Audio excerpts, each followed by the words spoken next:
ನಮಸ್ಕಾರ ಸ್ನೇಹಿತರೆ. ಪ್ರಸಿದ್ಧ ಪರಿಸರವಾದಿ ಹಾಗೂ ಸಾಮಾಜಿಕ ಹೋರಾಟಗಾರ ಸೋನಂ ವಾಂಗ್ಚುಕ್ ಅವರ ಬಗ್ಗೆ ಇಂದು ಒಂದು ಮಹತ್ವದ ಬೆಳವಣಿಗೆ ನಡೆದಿದೆ. ಕಳೆದ ಹಲವು ದಿನಗಳಿಂದ ತಮ್ಮ ವಿವಿಧ ಬೇಡಿಕೆಗಳನ್ನು ಈಡೇರಿಸುವಂತೆ ಒತ್ತಾಯಿಸಿ ದೆಹಲಿಯ ಜಂತರ್ ಮಂತರ್ನಲ್ಲಿ ಅವರು ಅನಿರ್ದಿಷ್ಟಾವಧಿ ಉಪವಾಸ ಸತ್ಯಾಗ್ರಹ ನಡೆಸುತ್ತಿದ್ದರು. ಉಪವಾಸದ ಅವಧಿ ಹೆಚ್ಚಾದಂತೆ ಅವರ ಆರೋಗ್ಯದಲ್ಲಿ ಕುಸಿತ ಕಂಡುಬಂದಿದೆ. ಇದಾದ ನಂತರ ದೆಹಲಿಯ ಪೊಲೀಸರು ವೈದ್ಯರ ಸಲಹೆ ಮತ್ತು ನ್ಯಾಯಾಲಯದ ನಿರ್ದೇಶನದ ಆಧಾರದ ಮೇಲೆ ಅವರನ್ನು ಸಫ್ದಾರ್ಜಂಗ್ ಆಸ್ಪತ್ರೆಗೆ ದಾಖಲಿಸಿದ್ದಾರೆ ಎಂದು ತಿಳಿಸಿದ್ದಾರೆ. ಅವರ ಆರೋಗ್ಯವನ್ನು ಕಾಪಾಡುವ ಉದ್ದೇಶದಿಂದ ಈ ಕ್ರಮವನ್ನು ಕೈಗೊಳ್ಳಲಾಗಿದೆ ಎಂಬುದು ಅಧಿಕಾರಿಗಳ ಹೇಳಿಕೆಯಾಗಿದೆ.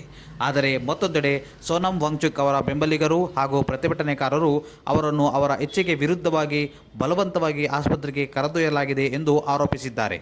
ಈ ಘಟನೆ ಸಾಮಾಜಿಕ ಜಾಲತಾಣಗಳಲ್ಲೂ ಕೂಡ ವ್ಯಾಪಕ ಚರ್ಚೆಗೆ ಕಾರಣವಾಗಿದೆ. ಆಸ್ಪತ್ರೆಯ ವೈದ್ಯರ ಪ್ರಕಾರ ಸೋನಂ ವಾಂಗ್ಚುಕ್ ಅವರ ಆರೋಗ್ಯ ಸದ್ಯ ಸ್ಥಿರವಾಗಿದ್ದು ನಿರಂತರ ವೈದ್ಯಕೀಯ ಮೇಲ್ವಿಚಾರಣೆಯಲ್ಲಿ ಚಿಕಿತ್ಸೆ ನೀಡಲಾಗುತ್ತಿದೆ. ಈ ಘಟನೆ ದೇಶಾದ್ಯಂತ ಚರ್ಚೆಗೆ ಕಾರಣವಾಗಿದ್ದು ಸರ್ಕಾರದ ಕ್ರಮ ಸರಿಯೇ ಅಥವಾ ಪ್ರತಿಭಟನೆಯ ಹಕ್ಕಿಗೆ ಧಕ್ಕೆಯೇ ಎಂಬುದರ ಬಗ್ಗೆ ಅಭಿಪ್ರಾಯಗಳು ವ್ಯಕ್ತವಾಗಿದೆ.